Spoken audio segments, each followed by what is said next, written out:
सौतन की आत्मा। अनामिका शर्मा, जो एक सामाजिक कार्यकर्ता है, उसकी शादी पटना में हुई थी।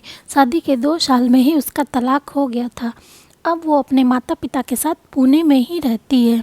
अब वो एक संस्था से जुड़ी हुई है जो घरेलू हिंसा के शिकार होने वाली महिलाओं की सहायता करती है।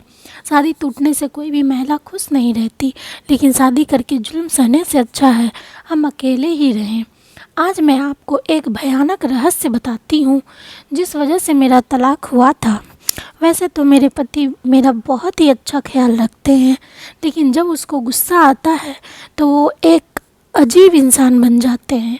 उसकी आवाज़ भी भारी हो जाती है, लेकिन मुझे ऐसा लगता था कि उनके गुस्से की वजह से उनके अंदर ऐसा बदलाव आ जाता है, लेकिन ऐसा बिल्कुल नहीं था।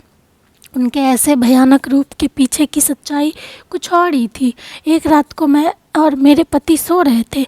वहीं पे अचानक मुझे महसूस हुआ कि मेरे पति लंबी लंबी सांसें ले रहे थे और नींद में ही बोल रहे थे कि मुझे माफ़ कर दो, मुझे माफ़ कर दो, अब बस करो, अब बस करो, मुझे अब छोड़ दो। जो भी हुआ उसमें मेरा कोई भी कसूर नहीं था। यह सब सुन के तो मेरे रोंगटे खड़े हो गए।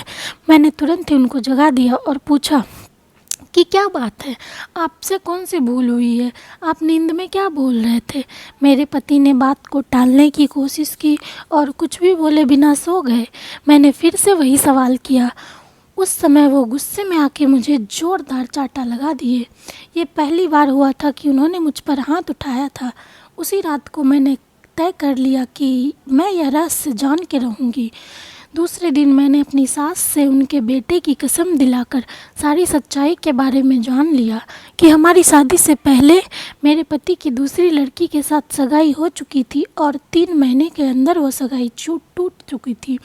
सगाई टूटने के कारण वो लड़की पंखे से लटक कर आत्महत्या कर ली थी और वहीं लड़की अब प्रेत बनकर मेरे पति को हैरान कर रही थी। इस बात के कारण कोई भी परिवार अपनी बेटी देने के लिए तैयार नहीं हो रहे थे, इसलिए उन्होंने ये बात हमसे छुपाई थी। उस रात मैं अपने पति से खूब लड़ाई की और मैंने तलाक लेने का फ़ैसला कर लिया, क्योंकि इतनी बड़ी सच्चाई हमसे छुपाकर हमें धोखा दिया था। एक रात को करीबन रात के 2 बजे मुझे जगाकर बोले, तुम इस कमरे से बाहर निकल जाओ। उस समय उनकी आंखें खून से लाल हो चुकी थी और मेरे सामने इस तरीके से देख रहे थे कि कोई पराई व्यक्ति हूँ। मुझे पता था कि इस समय अगर मैं विरोध करूँगी तो वो मेरे साथ मारपीट करेंगे, इसलिए मैं चुपचाप वहाँ से बाहर निकलकर ड्राइंग रूम में आ गई। लेकिन मुझे नींद नहीं आ रही थी, इसलिए मैं यह सोच रही थी कि मेरी आगे की ज़िंदगी कैसे बीतेगी। उसी समय बेडरूम से किसी के बात करने की आवाज़ आने लगी। हृदय डर के मारे कांपने लगा, क्योंकि कमरे में पति के अलावा वहाँ पे कोई नहीं था। मैं तुरंत कमरे में झांक कर देखी तो मेरा होश ही उड़ गया। हमारे कमरे के पंखे पर लाश लटक रही थी और मेरे पति लाश के नीचे बैठकर ज़ोर ज़ोर से रो रहे थे और पास में खड़े हुए एक परछाई से बात कर रहे थे। ये सब देखने के बाद मुझे तो चक्कर आने लगे। मैंने तुरंत ही मेरी सास और ससुर को उठाया और बेडरूम का दरवाज़ा खोलने के लिए कहा। थोड़ी ही देर में पति बेडरूम से बाहर आ गए और अपनी सारी बातों से मुकर गए और उस समय कमरे में कोई नहीं था। मैं दूसरे ही दिन अपने माता पिता के वहाँ चली गई और सारी सच्चाई बता दी। मेरे पिताजी मुझे एक साधु के वहाँ ले गए। मैंने उनको भी सारी बातें बता दी। तब उन्होंने जो कहा वो एक चौंकाने वाला रहस्य था। उन्होंने मेरे पति की कुंडली देखकर बोला कि जिस लड़की के साथ तुम्हारे पति की सगाई टूट गई वो तुम्हारे पति और घर वालों के त्रास के कारण मर गई थी और तभी से वो लड़की एक प्रेत बनकर उन सब से बदला ले रही है। तभी से उस लड़की की प्रेत आत्मा ने तुम्हारे पति के शरीर, मन और दिमाग पे कब्जा कर रखा है और वो कभी भी अपना बदला लेने के लिए किसी पर भी हमला कर सकती है। दूसरे ही दिन मैंने तलाक लेने के लिए कागजात तैयार कर लिए।